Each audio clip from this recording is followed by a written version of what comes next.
Yes, g'day, ladies and gentlemen, and welcome to Brass on Tap, episode 6.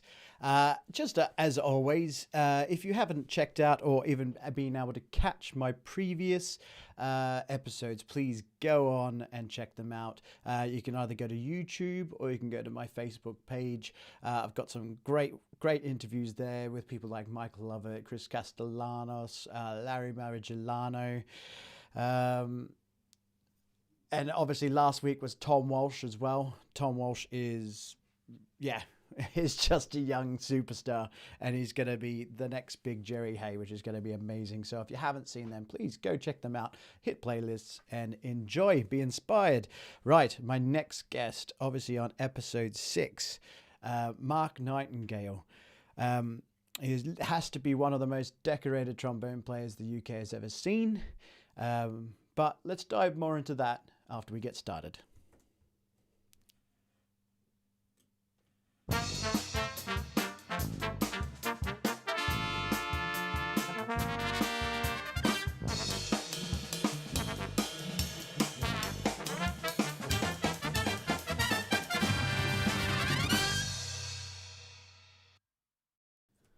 Yes, ladies and gentlemen, and what an episode this is going to be. Please share amongst your friends. Let's get asking the questions of this incredible musician, trombone player, composer, arranger, you name it, he is doing it. If you didn't know him, you've definitely heard him before. So without further ado, let's get him on. Mark, how you doing? Hi, Ben. How you doing? Thanks so much for joining me. I'll just zoom you out a little bit there. There we go. Hang on. There we go. Right. Okay. I do apologize, everyone. We had a bit of a technical issue. We did a sound check earlier on in the day, and then obviously we came to the time and we couldn't hear each other. So it's sorry for the late delay there, but we have Mark on. Thanks so much for joining me, Mark. Obviously, in normal times, you have to be one of the busiest trombone players I probably know, really. So I'd like starting my streams with, it's not really a downer, but I just like to sort of get it out there to people, just to help people cope with what's going on and everything. So with what's been going on, how has it affected you, and how are you dealing with it at the moment? Well, it's been quite grim, really. As with most of my friends and colleagues, we're all sitting at home wondering when the next live gig is going to actually occur. And we all miss it terribly. I mean, it certainly is such a part of your own being, playing in front of a live audience, and the whole thing that brings to your life. Yeah, massively. I mean, there's something to be said, isn't there? That you just can't replicate that feeling in a room, Not at all. No, I miss it. So miss it, and feel like it's been far too long. I was working it out, and I think since I took up the trombone at age 9, I've played in a band with other musicians of some sort every week. Wow. Even it was a school brass band when I first started. So that's that's about 43 years of constant music making with other musicians that was abruptly put to an end this year. Yeah, which is, I mean, it's horrible to hear. And I mean, obviously you're going to have stuff coming in as soon as stuff opens up.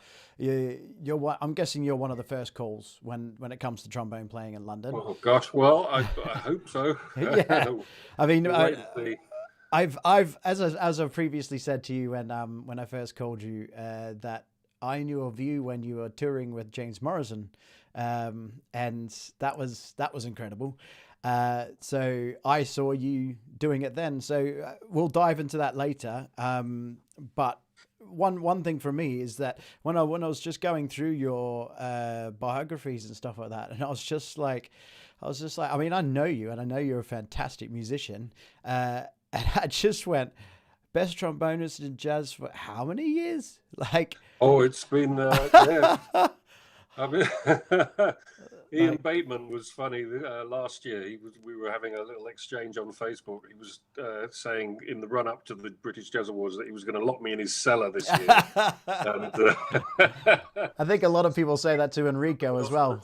But, Yeah, it's unfortunately nothing I can do about it. I'm just very grateful that the public and Wow. as critics who vote for it like what I do. Well deserved, of course. I mean, it's, there's no mean feat like to get yourself to that standard where you are like year after year written down as the British jazz best trombonist, which is it's amazing. We do have some questions early on from a friend of mine. Lovely. See if I can get them in. Here we go. So just straight in there. Actually, yeah, just get one in here because you just brought up, obviously you started when you were 9 years old. Now, one thing that a lot of brass players go into and a lot of people around us absolutely hate to hear is importance of the right mouthpiece. What is your view on this? Oh, gosh. Well, I basically started with the one I was given at school.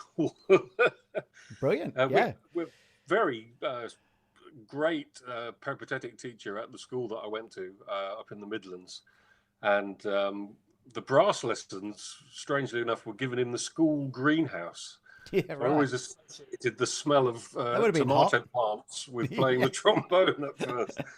But he sat all the new students down who expressed an interest in playing the trombone, and he got us all to blow on a cornet mouthpiece and a trombone mouthpiece and a euphonium mouthpiece and a E-flat bass mouthpiece, and then sort of looked at the way our chops were and sort of roughly gauged whose chops were good for what size.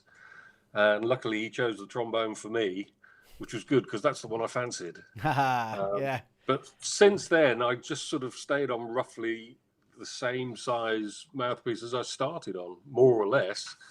I was on a Bach 11C for a while, and then I moved to a Charlie Loper Marcinkiewicz model, which was based on his Mount Vernon 11C, apparently. And then in the recent years, I've been doing a lot of work with Michael Rath. And of course, we were going to come to that, yeah. When he was developing his first trombone. And then subsequently, we developed a mouthpiece together, and that's the one I'm using now.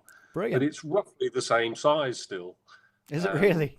It's just, it's comfortable, so I stick with it. And my old teacher used to say to me, it's probably not the equipment, it's you if it doesn't sound right. So do some work. Yeah. Yeah. That's like a lot of people just go, right, if you're not sounding good today, just go practice.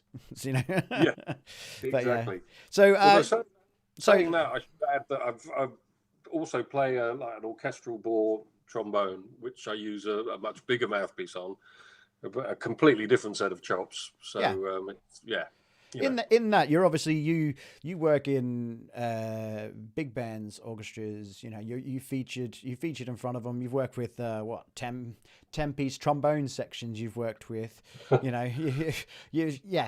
all different. 21 actually. Well, 21 exactly. Yeah, like you've worked with crazy setups. Now, obviously you've just stated there that you've got a different trombone, a different mouthpiece for certain things you do. But I'm guessing you generally will just stick to one. Is that right for most things you do? Yeah, for all my solo work and the majority of stuff I do in studios and of course big band playing and things like that, it's all my R10 Rath trombone and my Mark Nightingale model mouthpiece, and it goes across the board. I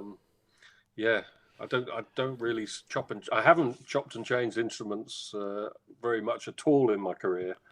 And I've had my current trombone for decades. Yeah. Out of your experience, do you recommend just trying to find that one and just really sticking to it? Once you find something that you really like, then that's great. Yeah, it's your friend then, and you get to know it very well and all its idiosyncrasies. Yeah, because you work with all these. There's all these people out there, and especially at a young age out there, and they could be watching if you are watching, and they swap, change, and they have everyone. Trumpet players are the worst for it. Trust me. There's not a trumpet player out there that doesn't have shelves full of them. You're looking for that one. I don't think Andy Greenwood's ever found the one, and he probably won't ever find the one. But he sounds fantastic on everything he plays, so it's fine. We'll get him on another time. So going back to Rath. So did I read correctly that you were the first Rath artist? Yeah, I believe so. I mean, I knew Mick from years and years ago when we were both teenagers, and he owned a tuba. I could say he Okay. played the tuba. He certainly owned one, and he used to do repairs, working out of a little shed in his mum and dad's back garden in Windsor. Amazing. And he used to repair all his friends' trombones, and it grew and grew and grew. He was really good. Got headhunted by Paxman Horns, amongst other people, and he always had this desire to build an instrument of his own, and because he had so many trombone player friends, it was going to be the trombone. Yeah. And he just went ahead and did it. And he said, It's "Would you amazing. mind just giving me feedback while I try and work out what's good and what's bad when I build the first one?" Yeah. So that's what we did over a period of about 2 years. Incredible. Until I must say, it was very, very minimal of my effort that created the instrument, and 99.9% of Mick and his craftsmanship that did the work. He's a very talented lad. Oh, he's a craftsman, and got such pride in what he does, and he was determined to get something that really, really was up there with the very best. And of course, he's gone on to develop a whole range again and again. And we're all really proud of him. Oh, of course, definitely. And he has to be, when I'm looking around, he has to be one of the most well-known, like trombone makers now, and some of the best sounding as well. Like he has a lot of people out there, artists now representing him, and well deserved. I mean, I know a friend of mine, Steve Clark. I'm sure you know him. He is one of the bass trombone guys, and on that end, I remember this one time we were up north doing a gig, and he just got sent these trombone bells to try. It's just because Mick it's just like, okay, try these ones, see if you like these ones, and that's how you build such a successful business, and he has. Exactly. It's absolutely great. Awesome. So we've gone into that. However, how did you tell me a bit about your beginning? Because I would love to know, and I'm sure a lot of my listeners would know, what is your background? So, obviously your majority of your work could be pop. Is it pop and jazz these days? Is that majority of stuff you're doing these days? Well, it's sort of 50-50, various forms of jazz, doing live work, and time in the studio, which tends mainly to be film scores. Of course, yeah. Or big orchestral film scores that you will have heard a few of. But in style and range, but there's great players that you're playing with. It's just a pleasure to hear blowing their noise into the back of your head, and you feel privileged to be there. Yeah, it must sort of feel like in the end that when you walk into the studio, because you work with these guys a lot so often, that it must feel like you're just like it's another family. And you're just like, hey, dude, just catching up. It's very nice to see them always. Yeah. Absolutely. Yeah. Oh, and I'm sure you know Phil Cobb, who's on a lot of these things. Fantastic young trumpet player. And years ago, not that many years ago, it was people like Maurice Murphy and Derek Watkins sitting behind me. And you just can't ask for a better lesson in brass playing. No. I mean, it's a true fact that when people tell you the story of when you walk into a recording studio, and sometimes you don't know who's on. I'm guessing, we've talked with Mike Lovett before on the channel, and he was saying sometimes you get the book in front of you, other times you don't, and some people like putting the book in front of them and not looking through to see what's there. They just take it as it comes, and some people do like looking through. But the one thing that everyone always says is there's certain people in the band that when they walk into the studio and they see them sat there, they feel right at ease. And I'm guessing Derek and Morris and all those That's guys. Right. Yeah, Derek in particular if he was there, everybody knew they had to raise their game. Yeah. To try and meet him, and there are just certain people like that engender a spirit of we're going to do the absolute best we can. Yeah, we know you're so on it. Yeah.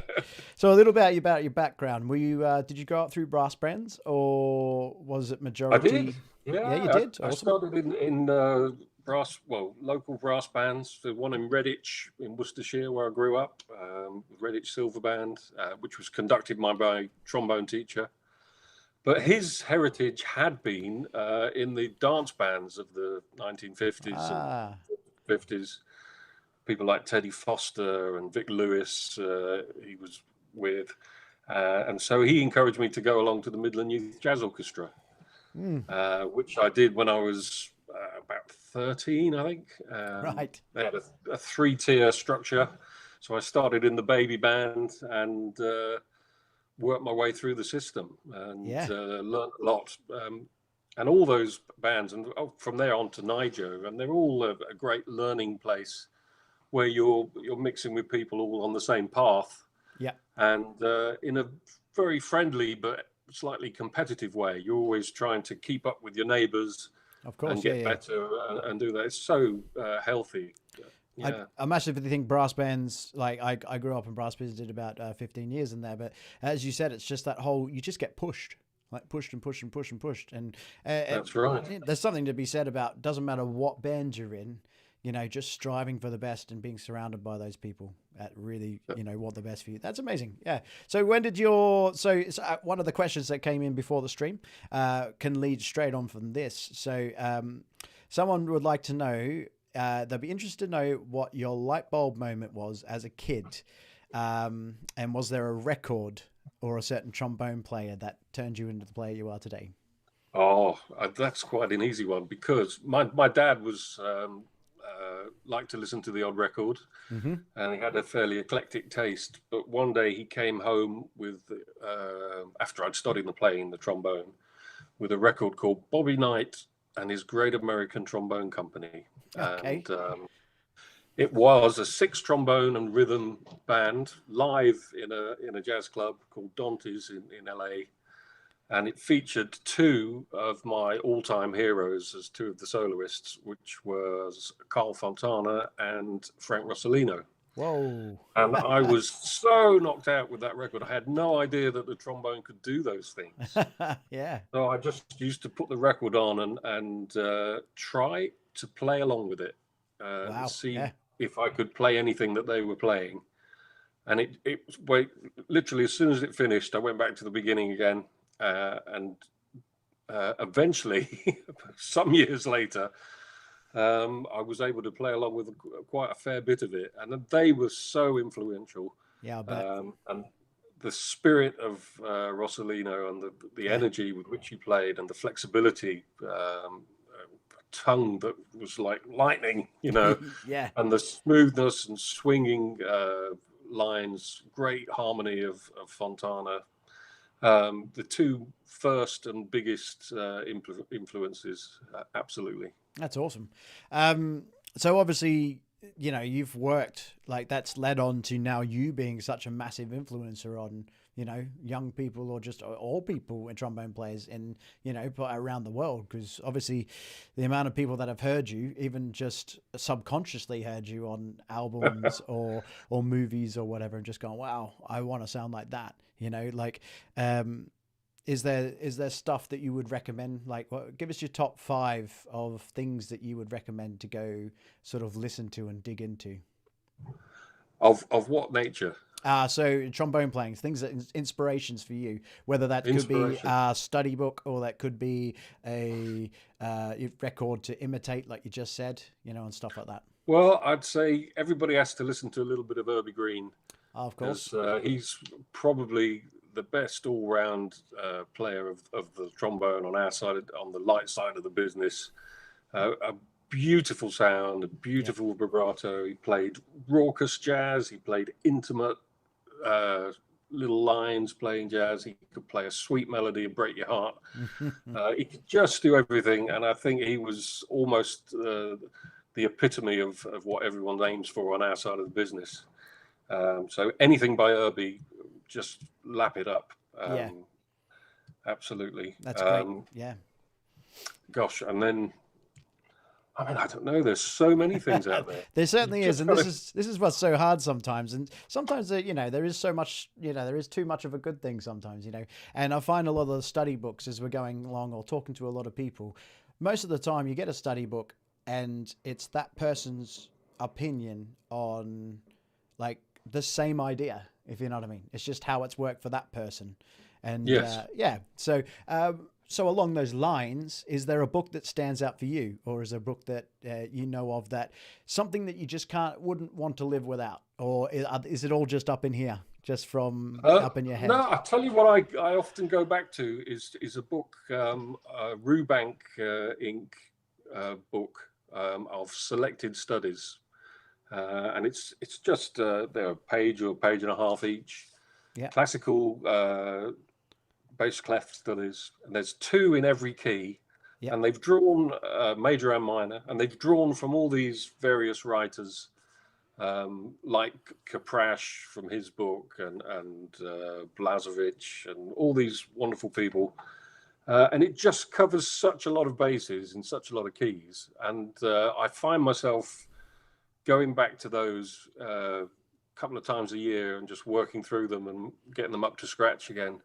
They're yeah. enjoyable to play, and they cover such a lot of bases, you know. Yeah, definitely.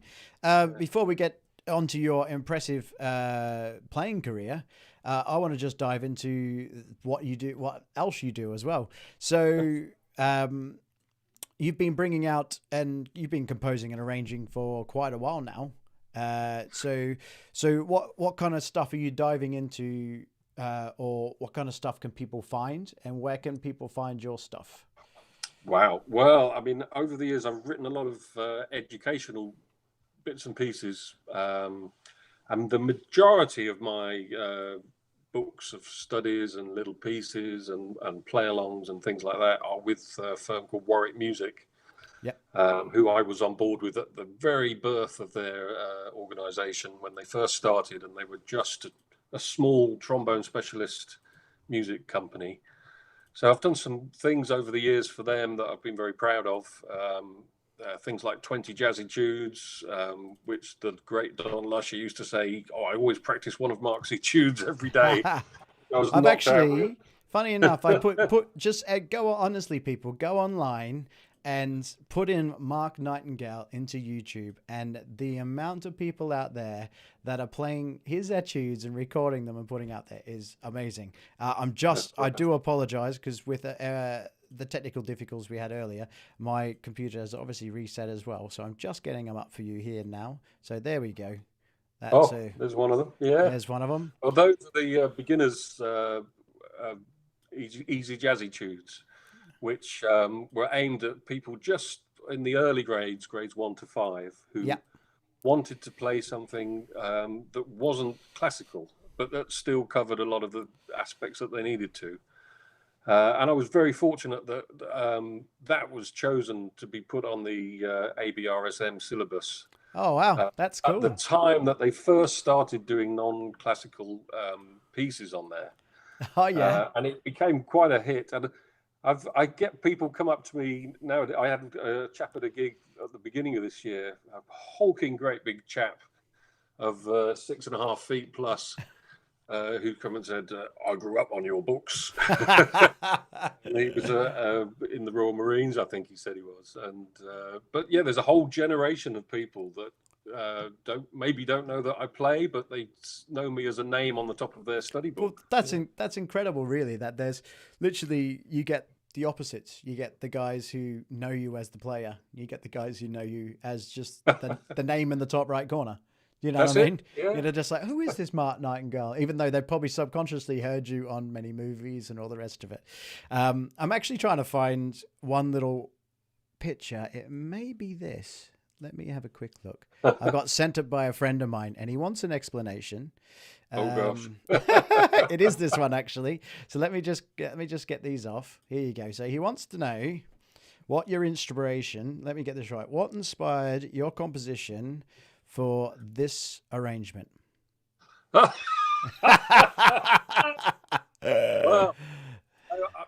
I'm known, quite well known for liking a practical joke. Yeah. And, a good friend of mine, Derek Parker, used to work for Warwick Music at one stage, and I mean, I love the Acrobat and all those things that J.A. Greenwood wrote for the trombone with loads of glissandos, and they're just Yeah. funny. some of Yeah. them. I mean, the middle eight of the jockey is a true masterpiece. Yeah. But we thought, why don't we on the birthday of J.A. Greenwood, it was April Fool's Day. That's right. It was April Yep. Fool's Day. I said, why don't we say we've discovered a long lost work of J.A. Greenwood in the attic and put it out there and see if anybody bites. Brilliant. So I wrote a piece in that style, Yeah. and we were trying to think of a title, and I think the American meaning of that word is a little less offensive than the English one. So I Yeah. thought maybe we can reel a few Americans in by calling it wanker. That's brilliant. Music was slightly more circumspect than me, and they ended up putting an S in front of the but there were a few people were taken in by it. Hopefully, Well, this you've is been, just a fool's joke. well, you've inspired Martin Dean anyway. That's who the question came from. So Dino, he was wondering where that came from. So before we go onto anything else, where can these people? Obviously, there's Warwick Music. Is Warwick Music the publishers? Is that the only place you can get it? That is where all these things are. Warwick have a website that's tremendous. A lot of things are available as digital downloads, of course, these days, including the tracks for the play along side of things. Yep. And I know that there's some people who go, oh, I can't see such and such. I can't see this on their site. If you click as if you're going to buy anything, then any further products associated with that book, such as the play along backing tapes, will become visible at that point. So Brilliant. Click through and you'll see everything that you need. Yeah, and these are the ones you were looking for, everyone. So if you want some of them, did I also see on social media that you are also, I think it's back in August, I saw that there's some unpublished stuff that you might be selling as well? Oh, well, I just thought when we were locked down, I was thinking of ways to earn a penny. Is there a way for people to, is there somewhere they can go or email you or something? They can email me if they like, or contact me via Facebook, Great. anything like that. I've just let available a few trombone quartets that I wrote. Awesome. Often I get pals round to my house, and we just play trombone quartets for fun because it's such a great form of practice. Yeah. And I've occasionally been known to write one. Yeah. So I thought I'd just make those available as a little thing to help bring in a few pennies while we couldn't earn any. Awesome. Well, definitely, yeah. Everyone get onto that and, get your hands on these pieces because, as I said, they are literally worldwide and they're really good. I think I've seen a video of Mike Lovett playing through a few of yours as well. So I did, yeah. So obviously that's, that's just, that's one side of Mark Nightingale. That people know you as for your composition and composing and arranging skills. Now your playing side is quite incredible, really. So just listing off a few people, like you played with Ray Brown, Clark Terry, Jeff Hamilton, Slide Hampton, Conte Gandoli, which is wow. Kenny Wheeler. Yeah. I mean, your list is massive. I don't actually have enough time to go through them. It's a very impressive list, and one of the biggest ones, as I said, I saw you with James Morrison. Now, I just want to know a little, if you can tell us a little bit of how you approach being on the road, how you approach these kind of gigs that you, it must be a different hat walking into a studio. Compared to, like James Morrison's called me up, right, I'm going on a 2-week tour with James or whatever, you know how hard his stuff is. I mean, I saw you, was it last year you were involved in the 2019 International Jazz Day? Was that last year? That's right, yeah. Yeah, and you were playing with James and is Ahiro Nakagawa? Eric, yeah. Yeah. That's right. Yeah. Yeah. Yeah, I watched that video. That was good. That's some talent on that stage. It was all very slick the way they were organising it, and you had to wait behind the stage and not have a chance to be warmed up as you walked on. Oh God! And I got out there, and the cameras started rolling, and they neglected to put 3 music stands out. and there were three of us needing music stands. So I was reading my music from some strange place and trying to make it seem as if we were. Well, if it's any consolation, it didn't look like that on the video. But people, if you want to go check that out, go on YouTube. Again, put in Mark Nightingale or James Morrison International Jazz Day, and the three of them will show up. It's a great watch. So yeah, just touring with these guys. Is there a way that you prepare? Like, I mean, obviously Clark Terry, rest in peace. He's one of my heroes, and like, absolutely, I can't imagine, like, I mean, I didn't even get to see him live. So, I mean, just sharing a stage with him would have been incredible. Is there any kind of stories you could tell us along those lines? Well, I did an album with Clark over in New York back in the mid 1990s. At the time, I was signed to a German record label by a pal of mine called Thilo Berg, Mons Records.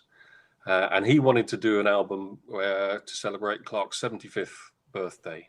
Wow, yeah. He put together a fabulous band. There was a Swiss alto player called Georges Robert, who sadly no longer with us, but a wonderful player who knew Clark from when he was living in Switzerland.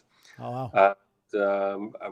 A trio to die for of Ray Brown, Jeff Hamilton, and Dardo Moroni on piano, who I've kept in contact with and done quite a bit since. Fab, absolutely amazing. Yeah. But I was standing next to Clark in the studio, and he was basically, he had a lead sheet for a few songs, but he was making up routines and things we had to keep in our head. It was a really old-fashioned way of making a jazz record. So a lot to remember, and right, then we're going to do this shout chorus, and that goes like this, and he'd just play a little bit to you, and off you went. So it was very nerve-wracking, and I remember almost physically shaking. I was just so in awe of standing next to him. Yeah, a lifelong hero, and what an incredible trumpet player and musician. Yeah, and what a lovely man, Yeah, it's the one thing that is consistent through every story that I hear about Clark Terry is just how his playing is almost like him, where it was beautiful and he was a beautiful person, and that is just Clark Terry in a nutshell. And he'll be inspiring people for generations and generations. That man, he was an incredible musician. So, what an experience for you. I mean, well deserved, obviously. Andy Urquhart, lovely to see you on the program. He just says, hi, Mark. Hi, Ben. Lovely. Good old Andy. So we've had a few questions, but I just want to go back and get this sort of the question that I sort of skimmed over when I went into Clark. Is your frame of mind when you approach a gig or a tour or a studio session, do you have different ways of doing it? You're like, okay, I've got a session coming up, I'm going to do this. I've got a tour coming up, I'm going to do this. Whether you're doing small group stuff or what, is there a different routine you have, or is it pretty much general? You just want to, every time you take it out of the case, you've got to be on your best performance. Yeah. And especially in the studio, you never quite know what's going to be put in front of you. It could be some low growly notes in a horror film, or it could be.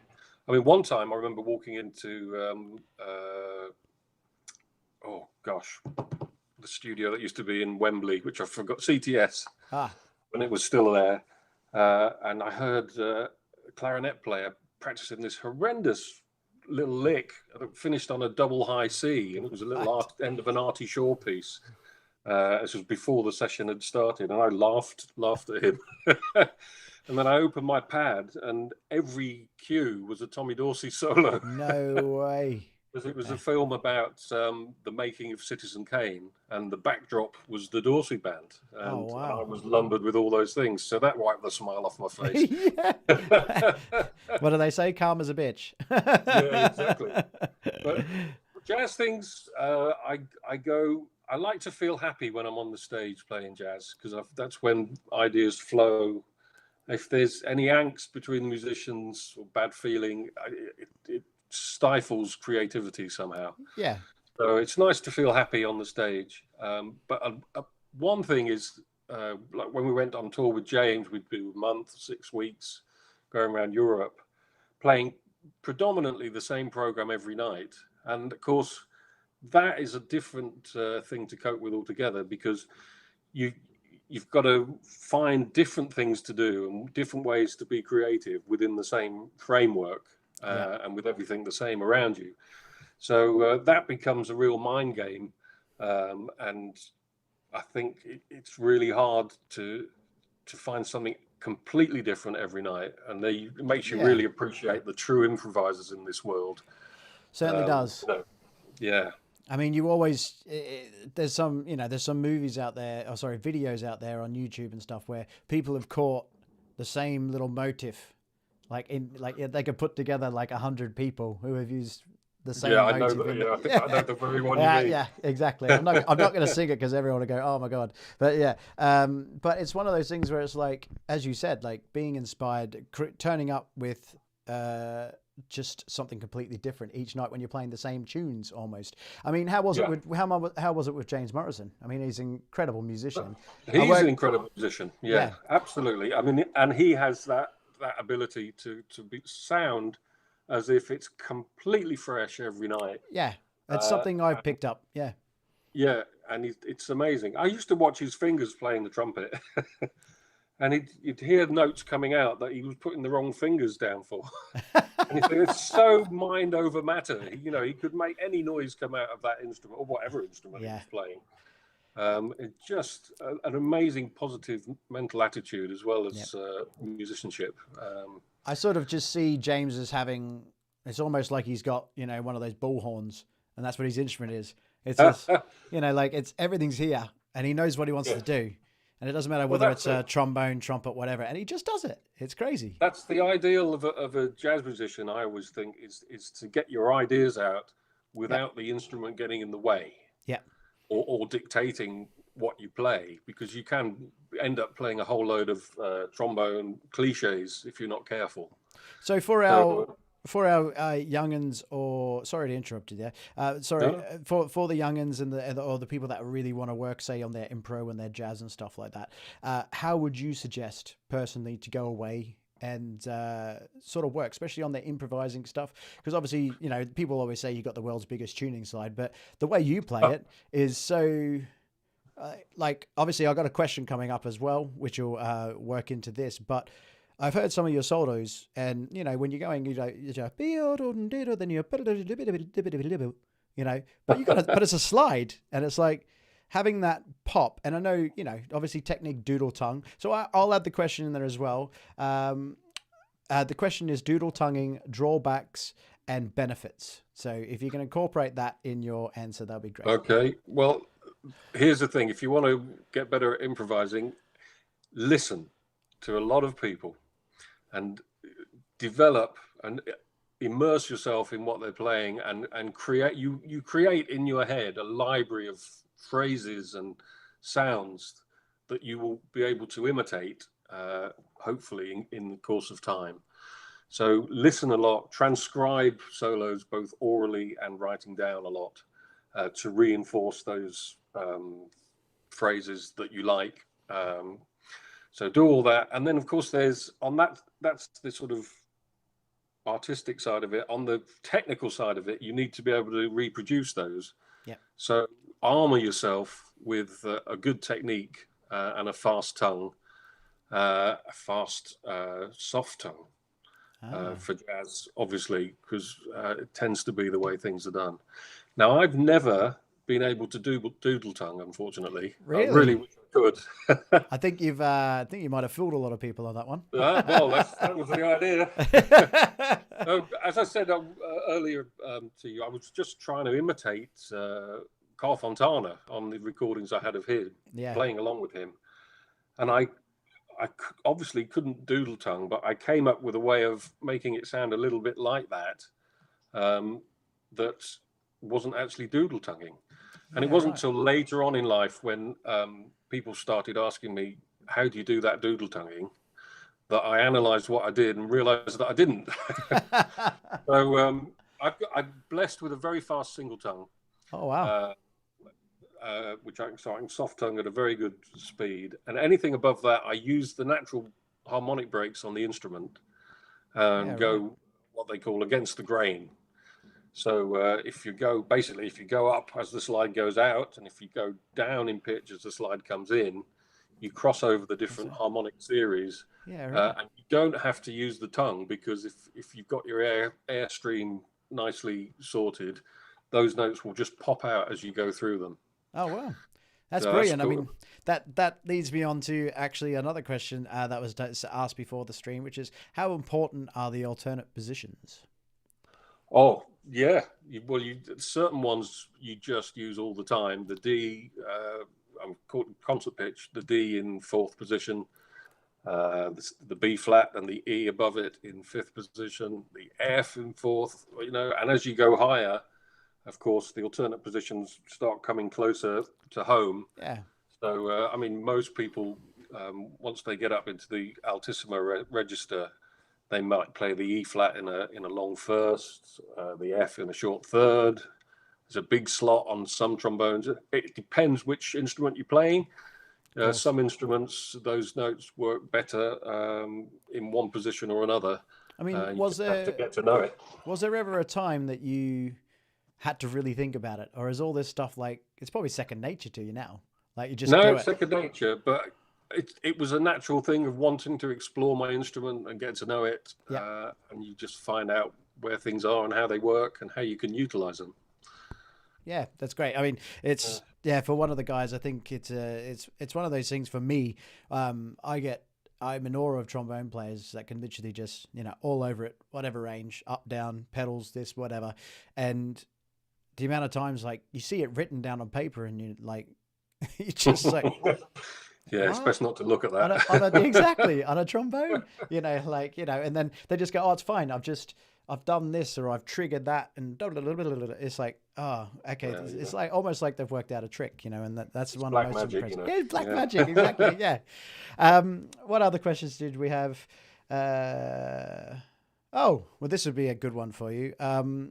We had a question saying, forgotten trombone heroes, like maybe Jimmy Cleveland or Jack Jenny, or like have you got people that literally are the existence, like you can trace it back to the time that you were listening to it on the record? Or Well, yeah, I mean, there's quite a few of the lesser known people that I do like. I mean, British players like George Chisholm and Roy Williams, that maybe not what's so well known internationally, but they certainly should have been and should be, because absolute tremendous players. And George Chisholm was one of my very first earliest influences. He was a bit of a mate of my first trombone teacher.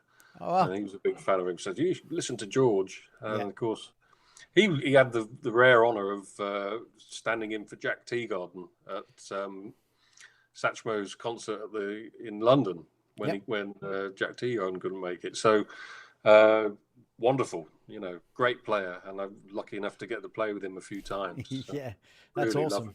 Yeah. So in the end, I mean, you've done quite a few recordings yourself, haven't you? Let me see if I can load this. I had a little something here. Sometimes this crashes the system, so I apologize if it does. Oh, okay. Let's see what happens. See if this here's one. So here's a bit of a list of some of your CDs.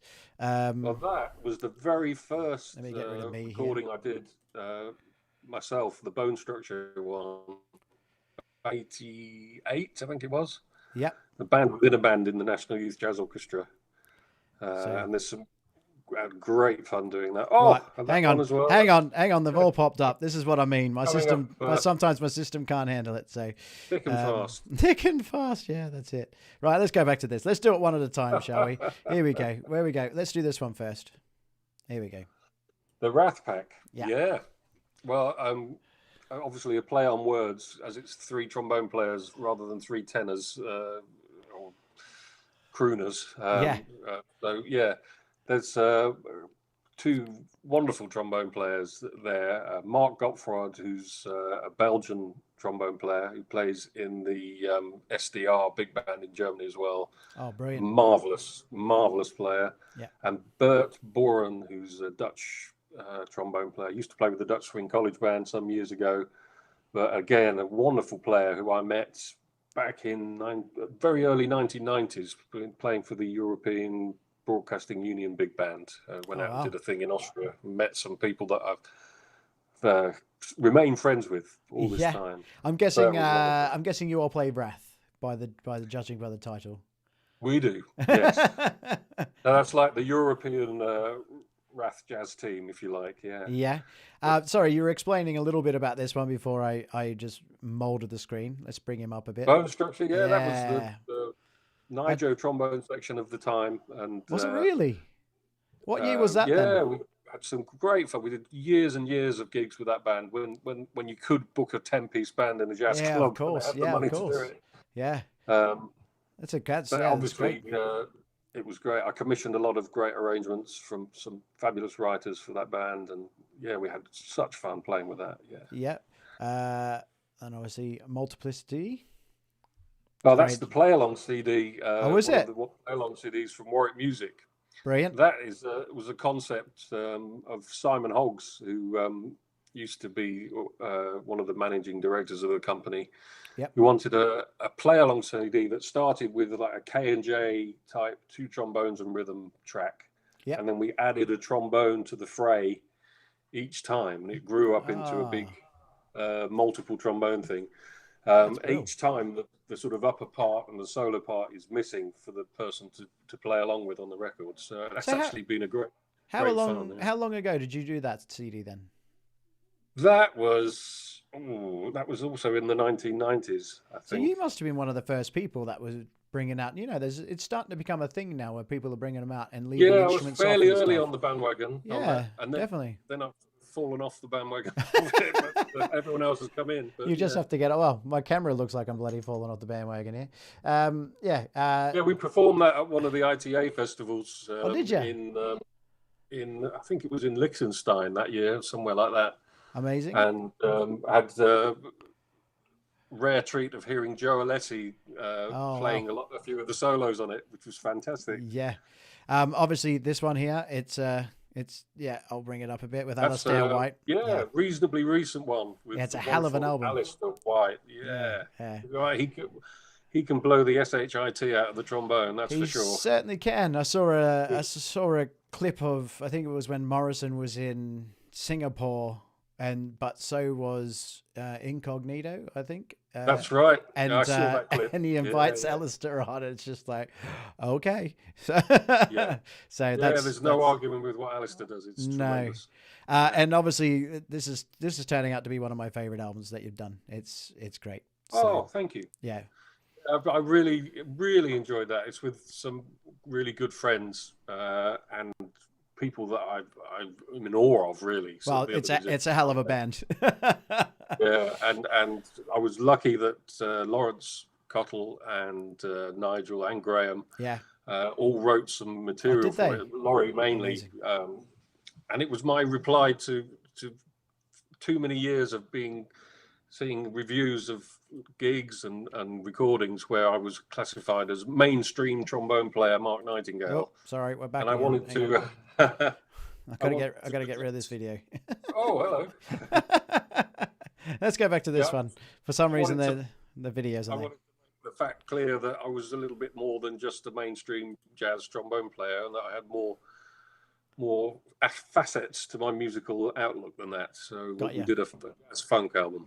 Oh, it's a monster. And if you're going to do funk, honestly, if you're going to do anything, you need Lawrence Cottle on it, don't you? Like he's monster plays. Yeah. And obviously Nigel Hitchcock, I mean, in my opinion, one of the best in the world, if not the best at the moment. I just looked at the time and I'm like, holy smokes, it's gone quick. So let's dive into a bit more of your touring stuff. So you've toured with a lot of pop people as well.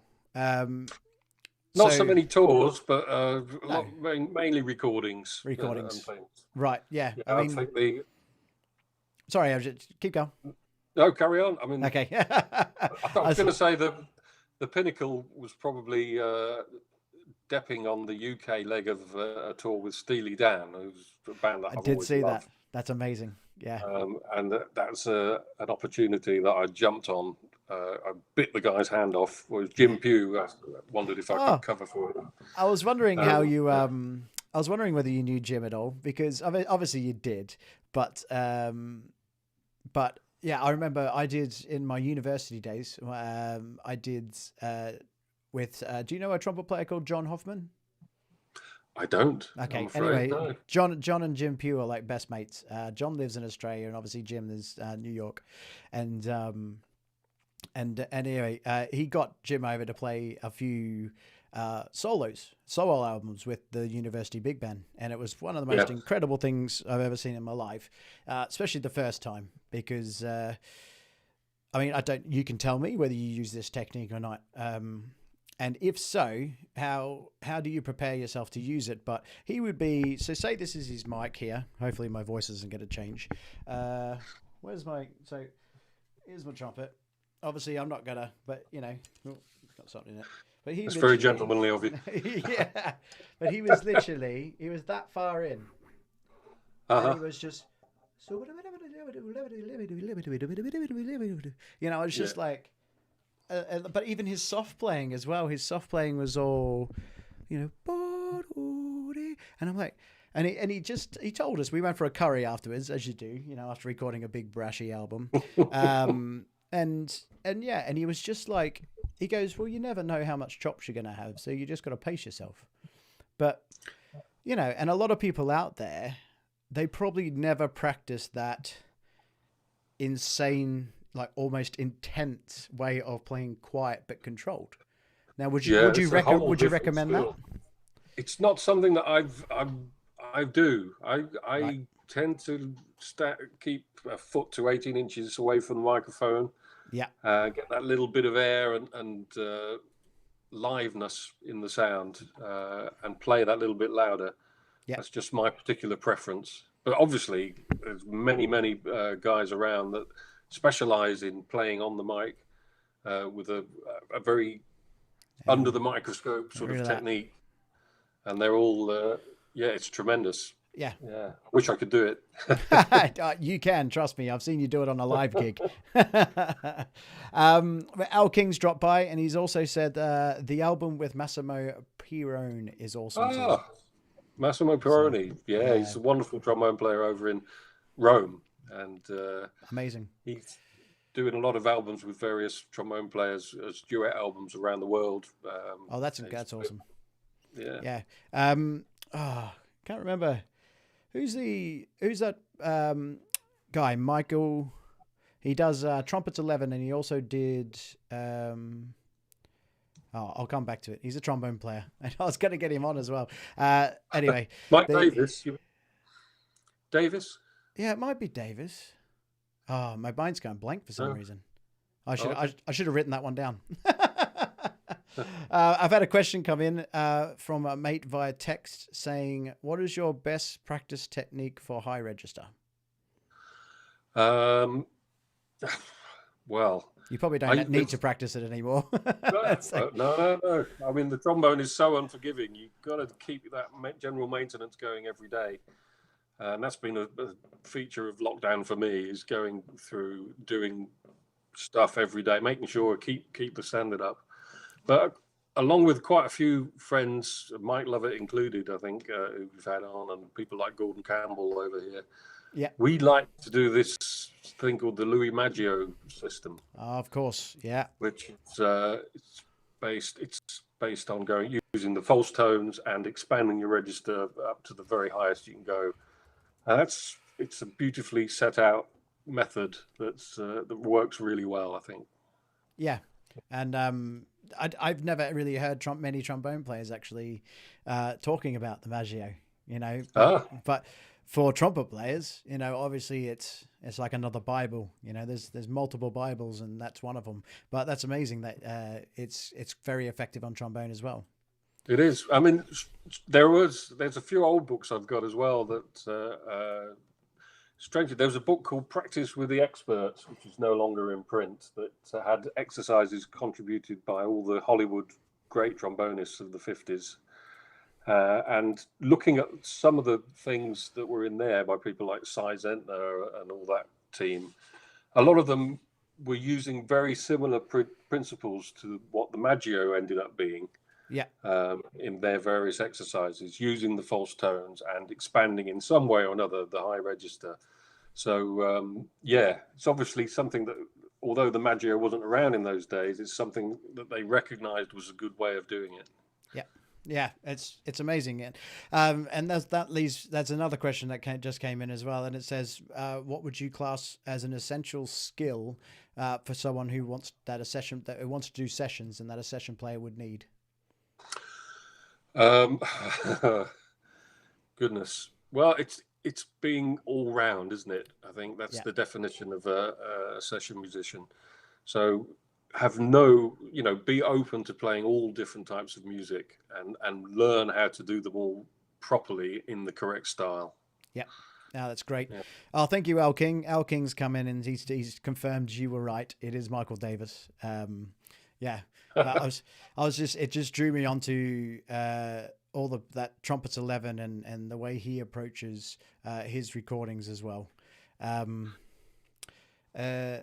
Brass Lessons for You has said, it is Davis, Rolling Stones, and Buddy Rich Man. That's it. Yeah. Cool. So, as I said, I won't keep you all night. There's something that I like to do coming to the end of these streams, and it's a bit of a quick fire session. Go on then. It's nothing crazy. It's just more, we'll see what happens. So it's whatever pops into my head. So based on your incredible, just discography as well as artists you've played with, can you pinpoint one gig or one scenario as your favorite? Favorite? Oh my goodness! Or one of the best. Just go as one of the best. Well, memorable for so many reasons, and for being very lucky to do it because I was young at the time, and it was the last opportunity to be asked, and I just got really lucky. Was touring with Frank Sinatra in 1992. Yes, amazing. That's incredible. Great arrangements, and to play the original versions of those things with some great 50-50 American English band was unbelievable. Yeah. I got to admit, I swear I found a photo. I haven't been able to find it on my computer. It was ready. This one. With Herbie. Yeah, that was Herbie. Lovely. And is that Gordon Campbell as well? Gordon Campbell, Don Lusher, and myself. Yeah. What a quartet. Yeah. That's a hell of a quartet. I love it. So yeah, okay. So that was what about a favorite place that you visited and played? Gosh, again, you're asking so many difficult questions. I've had a few very lovely trips to Italy, playing with my friend Dardo Moroni on the piano. One of the Turin jazz festivals I remember as being particularly lovely. First time I went there with them.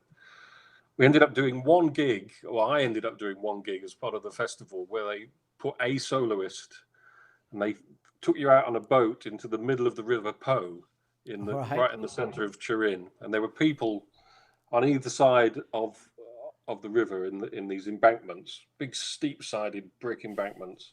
And you're on a float. And they said, right, you play for an hour and a quarter by yourself. And you played one note and you go, bop, and you got an echo from over there, an echo from over there. There were like 3 or 4 different echoes of different lengths and volumes. So I ended up playing, just improvising, and then working like you had a loop sort of thing going on with, and you were using a loop machine. Yeah. But you were able to play with your own echo and set up little loops and things. It was absolutely very memorable. That certainly is, yeah. I mean, the only one I've seen is, I think there's a sax player going around on video somewhere, and he's found this extremely long tube, and he plays into it, and then it takes a while to come back, and then he sort of duets with himself and keeps going like that, back and forth. So it's quite cool. I'll tell you one other thing that stands out actually was I went up and did the Arctic Trombone Festival in Tromsø at the very top of Norway. Oh, wow. Yeah. Circle a couple of times, but the first time I went, we premiered a brand new avant-garde piece written for 30 trombones. And we all got the cable car up to the top of the mountain, and we started playing at midnight in bright sunshine because it was the middle of the summer and the sun never sets. And there was no audience to speak of, but there was the odd hiker would walk by and listen to all this rather atonal music and maybe stop for 5 minutes and then just carry on walking. And that's kind of bizarre. Such an entertaining. I love it. It's great. How about something essential for your playing? So an exercise or something that you wouldn't, something like a daily routine that you do. Well, some sort of warm up that uses the false tones every day. Every day. First thing I do. And I alternate between 3 or 4 different exercises that I've found that I like over the years, and I always start with one of those 4. Yeah. And how about, I know this is going to be very hard for you, and you can narrow it down to a couple, but favorite solo to play? And that doesn't have to be a trombone solo. That could be any. Oh, well, apart from the acrobat. Very good. I don't know. I don't know. I don't think I have a Don't have favorite one. solo. That's awesome. It just means that I just like playing. Yeah, you just love playing. Good musicians. That's great. Right, Mark, I don't want to keep you. So I can only thank you from the bottom of my heart for coming on and sharing all your knowledge and everything along with the guys at Brass on Tap here and people rewatching. Do you have anything coming up that you know of that we need to keep our eyes out for? I've got a nice period of lockdown coming up now. Spirit of lockdown. Okay, Yeah. well, in the end, you've got your own website, don't you? There is a website, although it doesn't change much, but there is a contact form on there if anybody wants to get in touch. And, Great. Are you giving lessons at the moment? I try not to teach generally, Okay. Although I'm just doing a little bit at the academy during this lockdown period. Nick Smart was kind enough to offer me a few hours of teaching to help things along the way. So, yeah. Amazing. And obviously, guys, don't forget, go on and check out Mark's YouTube channel. Go to Warwick Music, check out his CDs, check out the stuff that he's composed, arranged, and written, the exercises, everything. Go check it all out. Enjoy. Mark is an incredible musician, as I know you all know this. And yeah, show your support. And Mark, I really hope that I get to see you out there playing again. I know I'll definitely hear you again on something. Oh, lovely. Yeah, I look forward to live gigs coming back into fashion. Certainly do. All get out there. Yeah. Oh, Tom Challoner's just come in. Do you know Tom Challoner? He's just come in and said he's just gone evening both. So. Oh yes, I could see him there. Yeah. Nice mask. Yeah, exactly. You got to stay safe, don't we? Al King has also said, "Thanks, guys, superb." So thanks everyone for joining on this. It's been amazing chatting to Mark and getting his experience. If you don't know everything about his background, obviously there's too much to get into. I could talk to Mark all night, I think, about his experiences and all the people he's toured with. But if you want Mark to play for you, please go check out his website, get in touch, and I look forward to seeing you, Mark, playing again in the very near future. That's great, Ben. Thanks for having me on. I hope you look after yourself and and stay safe. For everyone else out there, I'll catch you next week, I hope, and I'll let you know who I've got coming up very soon. Thanks again, Mark. Cheers, guys. Cheers. Love you, Eck. Bye.